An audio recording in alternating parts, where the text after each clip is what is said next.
네, 탈곡항의 이슈 포커스입니다. 오늘도 여러 가지 이슈에 대해서 뉴욕 현지 나가 있는 특파원 통해서 얘기 들어보도록 하겠습니다. 탈곡항입니다. 안녕하세요. 굿모닝, 타이거강입니다. 네, 안녕하세요. 네.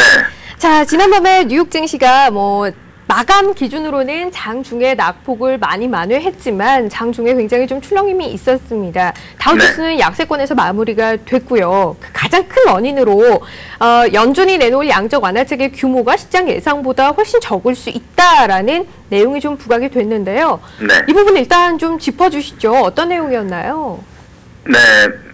미국 금융시장을 움직이는 큰 줄거리는 역시 연방준비제도 이사회의 양적 완화입니다. 그 가장 빠른 회의가 다음 주 3일날 11월 3일날 있는 그 회의가 되겠는데, 일단 G20 재무장관 회담에서 또 경쟁적 환율 원화 통화 가치 절하를 안 하기로 한 시점에서 좀 편안한 분위기에서 비용 조치를 할 수 있게는 됐는데, 문제는 이제 그 기대가 좀 너무 과했던 것이 아닌가라는 문제제기가 좀 있었습니다. 오늘 월스트리트 저널에서 그 일면 톱으로 이제 11월 회의에서 미 연방준비제도 이사회가 수천억 달러 규모의 국채 매입을 밝힐 것이라고 보도를 했습니다. 제가 지금 보여드리고 있는 바로 이 아티클, 그러니까 기사가 문제의 그 기사가 되겠다고 할 수 있겠습니다. 근데 이게 내용을 좀 보면 어떤 소식통을 인용해서 보도한 것은 아닙니다. 그 문제가 되는 것은 금액 부분인데, few billion 달러, 그러니까 우리나라 말로 하면 아마 수천억 달러 정도 되는데, 어떻게 보면 전망에서 크게 안 벗어난 것이라고 할 수는 있겠습니다만은, 혹시 우리가 너무 많은 것을 연준에 기대했던 거 아닌가라는 문제적인 성격이 돼서 하나의 반성이 일어나는 좀 계기가 좀 됐습니다. 그동안 월가에서는 그 11월 3일날 연준이 최소 5천억 달러, 약 5천억 달러 국채를 6개월에 거쳐서 매입하는 걸로 생각을 해왔습니다. 최근에는 경기가 여의치 않을 경우에는 2조 달러까지 팽창할 수도 있다고 생각을 전망이 나오고 있습니다. 그렇게 되면 2조 달러까지 매입한다는 것은 내년까지도 계속 국채를 이렇게 사야 된다는 얘기가 되는데, 수천억 달러라는 말이 주는 뉘앙스가 이게 5천억 달러도 안 될 수 있다는 하나의 좀 느낌을 좀 줘서 하나 좀 정시 조정 빌미가 좀 됐습니다. 최근에 그 HSBC가 좀 내놓은 분석을 보면 한 6개월간 5천억 달러 정도는 최소한 매입을 해줘야 경기를 좀 부양시키는 방향으로 좀 금융시장이 움직일 수 있다라고 좀 전망을 하고 있습니다. 6개월간 5천억 달러 매입하겠다고 발표를 하면은 금값은 지금 한 1,432달러 정도 되는데, 온수당 1,400달러 정도로 오르고, 그 달러와 한 2 내지 3% 정도 추가로 내리고, 10년짜리 기준으로 미국 국채 금리는 한 0.2에서 0.4%포인트 정도 더 내릴 수 있다고 내다봤습니다. 그런데 이게 1천억 달러, 경우에 따라서는 500억 달러밖에 월 매입 규모가 안 된다면 금값은 1,300달러 밑으로 떨어지고 국채 금리도 오를 수 있고 달러와 가치도 덩달아 뛸 수 있다는 전망을 내놨습니다. 그러니까 이 규모가 상당히 좀 관심에 초점이 되고 있고, 그와 더불어서 연준이 또 매입 규모와 함께 어떤 목표치를 내거는가, 프라이스 레벨을 겨냥을 하든지, 경제 성장률을 목표치를 내거든지, 무엇이 되든지 간에 규모와 함께 어떤 목표치를 내거느냐가 상당히 관심사가 좀 되고 있습니다. 일단 그같이 규모에 대한 기대가 좀 주니까 오늘 달러는 강세로 갔고, 금과 유값이 좀 내렸습니다. 일단 조금 전에 짚어봤던 부분, 연준의 양적 완화 규모가 시장 예상에 미치지 못할 가능성이 크다라는 부분이 부각이 되면서 시장이 좀 부담을 받은 상태였습니다. 여기에 더해서 지표까지 좀 힘을 쓰지 못하게 하는데 한 역할을 했는데요. 9월 내구재 주문 지난밤에 발표가 됐죠. 일단 그냥 표면적인 수치는 나쁘지 않았습니다만 내면을 들여다봤을 때 자본재 주문이 시장 기대에 크게 미치지 못했어요. 좀 짚어주시죠. 네. 경제가 살아나려면 누군가 돈을 써야 됐죠. 소비자가 안 쓰면 기업이 써야 되고, 소비자와 기업이 안 쓰면 정부라도 돈을 써야 됩니다. 그런데 소비자는 지갑을 닫고 있고, 연방정부도 돈을 쓰고는 싶지만 워낙 빚이 많다 보니까 쓰기도 곤란하고, 그러면 남은 데가 기업인데, 기업이 돈을 좀 써줘야 되는데, 미국 기업도 요즘 행태를 보면 많은 돈을 쥐고 투자라든지 고용이라든지 돈을 쓰는 데는 아주 인색하다라고 정리를 좀 할 수 있겠습니다. 뭐 내구재 주문이 생각보다는 전체적으로는 많이 늘었습니다. 9월달에 8월에 비해서 3.3% 많이 늘었는데 이것은 주로 이제 보잉사 같은 항공기 어떤 수주에 따른 것이고 나머지 그 항공기나 군사용 장비를 제외한 그 기업의 설비 투자의 핵심에 기업 설비 투자에 들어가는 장비들을 나타내는 자본재 주문은 전월 대비 0.6% 내렸습니다. 8월 달에는 이것이 4% 정도 4.8% 정도 반짝 뛰어가지고 기업 투자가 좀 살아나는 게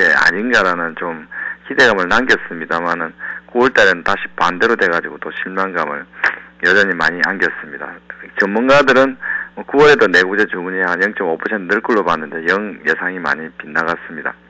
근데 실제로 좀 보면은 그 미국 기업들이 투자와 고용을 안 한다는 것이 뭐 통계라도 여전히 많이 나타나고 있습니다. 오늘 무디스가 좀 밝힌 자료를 좀 보면 9월만 현재 미국 기업이 들고 있는 현금이 약 1조 달러입니다. 어마어마합니다. 작년 9월 말에 비해서 2,250억 달러가 늘었고요. 가장 현찰을 많이 들고 있는 데는 역시 애플입니다. 510억 달러 정도 되고 그 외 마이크로소프트, 뭐 시스코, 구글 등등이 근금이 현찰 많은 현금 부자 기업으로 좀 꼽히고 있는데 문제는 미국 기업들이 실적도 괜찮고 또 신흥시장, 미국은 몰라도 신흥시장 등등에서 매출도 늘면서 돈을 상당히 좀 벌고 있습니다. S&P 500 기업 3분기 순이익만 하더라도 전년 동기 대비 24% 늘어나 약 한 2천억 달러 정도가 예상이 좀 되고 있고 연간으로 보면 8천억 달러가 넘어가는 수치입니다.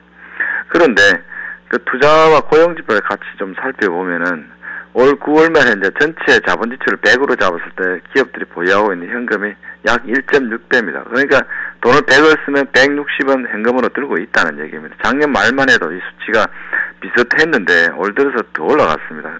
기업들이 뭐 조금 경제 상황이 안 좋을 걸 보고 계속 돈을 조금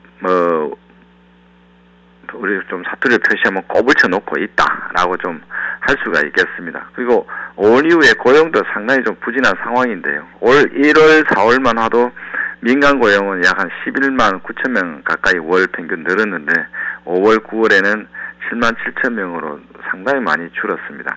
그런데 영업에서도 많이 돈을 벌고 있는데 그것도 좀 불안했던 건지 외부 자금 조달도 요즘 상당히 좀 많이 하고 있습니다. 그 1월에서 9월까지 회사채가 발행된 걸 보면 9,450억 달러가 되는데 물론 작년 동기에 비해서는 한 3천억 달러 정도 적은 것이긴 합니다만 절대 수준 면에서 상당히 좀 높은 수치다라고 좀 할 수가 있겠습니다. 그 영업에서 벌고 외부 자금 조달에서 벌고 그래서 뭐 현금만 금고에 재놓고 있는 이와 같은 모양새인데 최근에는 금리가 좀 낮다 보니까 이참에 자금 조달 비용 낮출 수 있다고 그래서 만기가 긴 물건들도 상당히 많이 발행을 하고 있습니다. 최근에 골드만삭스 같은 경우는 무려 50년 만기짜리 채권을 발행했습니다. 13억 달러 규모인데 연 6.1%로 발행이 됐는데 뭐 금리 낮을 때 이미 일찌감치 조달을 해서 앞으로 자금 조달 비용을 줄이자는 계산이 작용한 걸로 보여집니다. 대신 기업들이 현찰은 들고 투자도 안 하고 고용도 아무것도 안 하니까 주주불만은 커질 수밖에 없죠. 그 돈 들고 뭐 하냐는 것이죠. 그래서 이 자사주 매입이라든가 그 다음에 뭐 M&A 같은 신성장 동력을 마련하기 위한 부분이라든가 이런 부분에서는 그 제한적으로 돈을 쓰고 있습니다. 마이크로소프트도 학생 주주 성화에 못 이겨서 배당률을 좀 올리기로 했었고 애플 같은 경우도 배당을 안 하는 기업으로 유명한데 그럼 현찰 뭐 할 것이냐는 주주 압박도 좀 많이 작용을 하고 있지만 아직까지 회사 측이 뭐 배당에 대해 이러쿵저러쿵 하는 건 아니지만 그래도 현찰 많으니까 M&A 정도는 나설 수 있지 않겠느냐라는 전망도 나오고 있습니다. 어쨌든 자사주 매입은 많이 늘었습니다. 올 들어 9월까지 2,760억 달러로 작년 동기의 3배 수준입니다. 네. 한마디로 복지부동입니다. 돈 들고 아무것도 안 하는 복지부동이라고 할 수 있겠습니다. 이 돈이 많은 상황이라도 경기에 대해서 좀 확신이 있어야 기업들도 돈을 풀 텐데요. 그렇지 못하다라는 점 때문에 기업들이 돈을 갖고 있는 상황이고 그러다 보니까 또 경기도 쉽게 풀리지 않는 상황이고 네, 여러 가지로 보입니다. 악순환인 것 같습니다. 자, 다음 얘기 또 한 가지 간단하게 하고 마무리했으면 좋겠는데요. 중간선거 다음 주 초에 예정된 또 하나의 변수가 되겠죠. 일단은 뭐 날씨도 그럴 것이다라고 전망을 하던데요. 공화당의 승리, 압승을 정말 점치는 얘기들이 많은 것 같습니다. 이제 증시에는 어떤 영향이 있을지 좀 간단하게 살펴주시죠. 네.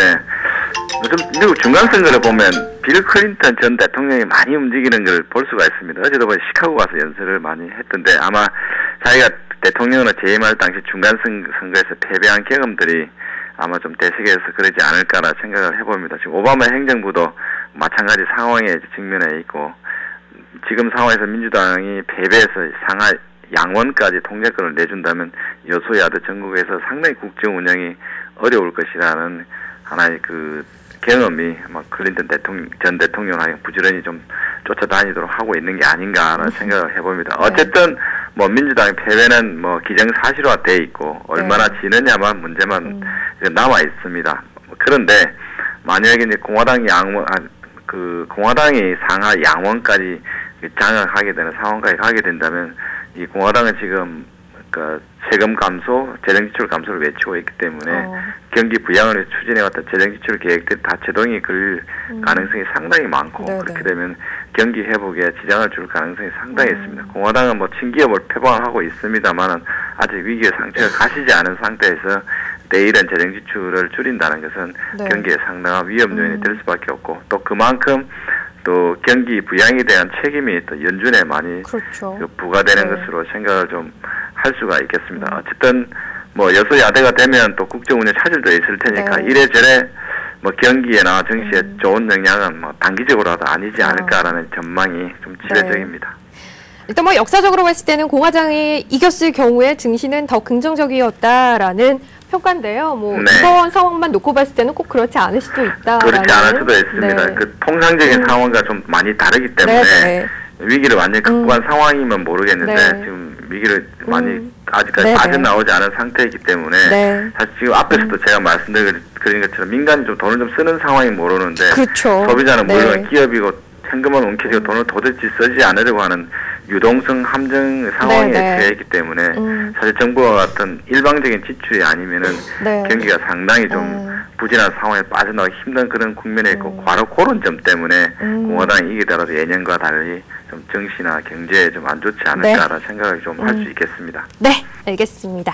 자, 오늘 이슈포커스 이렇게 중간선거 이후 증시 전망에 대해서까지 간단하게 얘기를 좀 들어봤고요. 오늘은 여기서 마무리하겠습니다. 내일 다시 뵙죠. 고맙습니다. 네, 굿바이.